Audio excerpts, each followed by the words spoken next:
Welcome to Droid Zone Football. For the Green Bay Packers to receive a 2020 first-round pick in the trade for Aaron Rodgers, he needed to participate in at least 65% of the offensive snaps for the New York Jets this season, with Rodgers' season ending after 4 plays. Due to a torn Achilles, that condition will not be met, and the Packers will ultimately get a 2020 second-round pick to conclude the trade for the 4-time NFL MVP. But that wasn't the only condition in the language of the trade paperwork between the Jets and Packers. According to multiple sources who spoke to CBS Sports this week, even though the Jets are guaranteed to send their second-round pick to the Packers, the Jets still do not have full control of their 2020 first-round pick because, technically, all of the conditions of the trade have not yet been met. The NFL does not allow teams to deal picks not under their full control, so the Jets' first and second-round picks will essentially be held in escrow for the entirety of the 2023 season. At the end of the year, Green Bay will get the Jets' second rounder, and Gang Green will officially own its first if the Jets wish to trade for a player who would require first-round compensation. Before the October 31st deadline, they'll have to create terms that add a condition on top of a condition in order to satisfy the league. According to a source, the Packers included particular language in the trade to protect themselves in case of any surprises. The language related to any potential transaction the Jets could do to circumvent Rodgers' salary or a Rodgers trade for any reason. The language would protect the Packers and their trade compensation if the Jets tried to release and later sign Rodgers, or if Rodgers forced a trade this year. And because either of those things could theoretically happen, even though there's virtually no chance of it taking place in reality, the trade conditions have not yet been completed, and thus both picks are still in escrow. The reasoning for this type of language likely leads back to one player, and it's an NFL plot twist that can only happen to the New York Jets, Brett Favre. The Packers famously dealt favor to the Jets in 2008 for a conditional 4th-round pick that wound up being a 3rd-rounder. Favre, who spent a large chunk of the 2000s toying with retirement, played 1 season for the Jets before both sides parted ways. Favre retired and was placed on the retired list until the Jets officially released him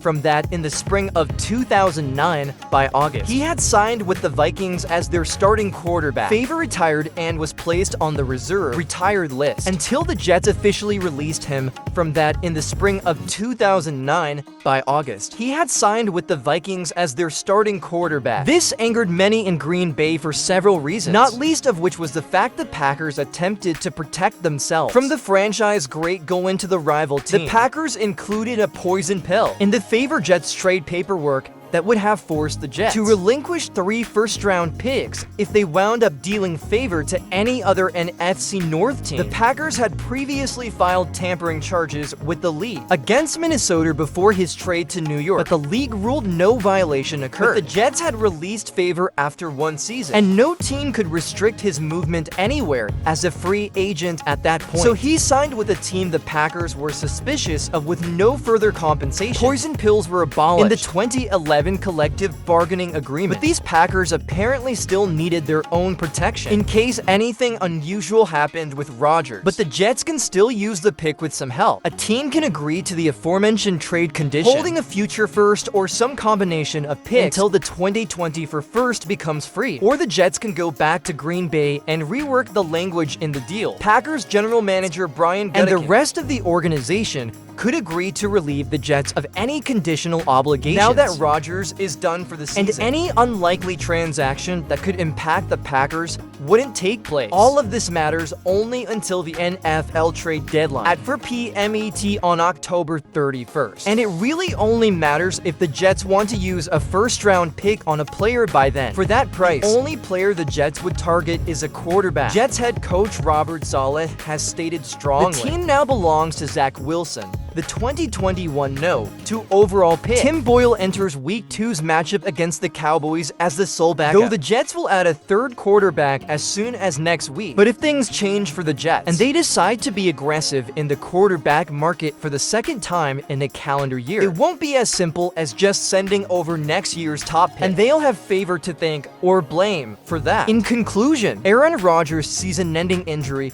has prevented him from playing at least 65% of the offensive snaps for the New York Jets, which means that the Green Bay Packers will not receive a 2020 first-round pick for him. Instead, they will receive a 2020 second-round pick. Additionally, there are other conditions in the trade paperwork that have not yet been met, so the Jets do not have full control over their 2020 first-round pick. The NFL does not allow teams to trade picks that are not under their full control, so both the Jets' first and second-round will be held in escrow until the end of the 2023 season. If the Jets want to trade for a player who requires first-round compensation before the deadline, they will need to create additional conditions in order to satisfy the league. The language in the trade was likely included to protect the Packers from any surprises, such as the Jets releasing and re-signing Rodgers, or if Rodgers forced a trade this year. The reasoning for this cautious language can be attributed to the previous situation with Brett Favre,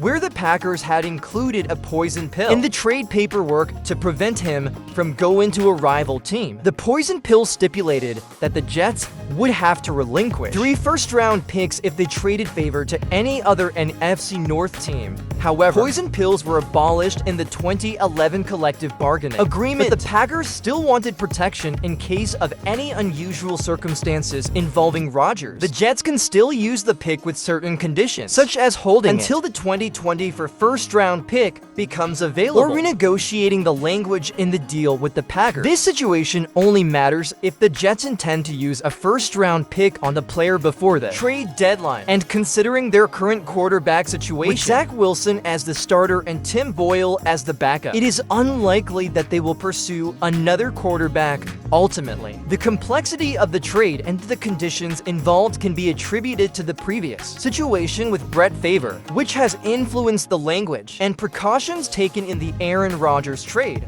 Like, subscribe, and comment.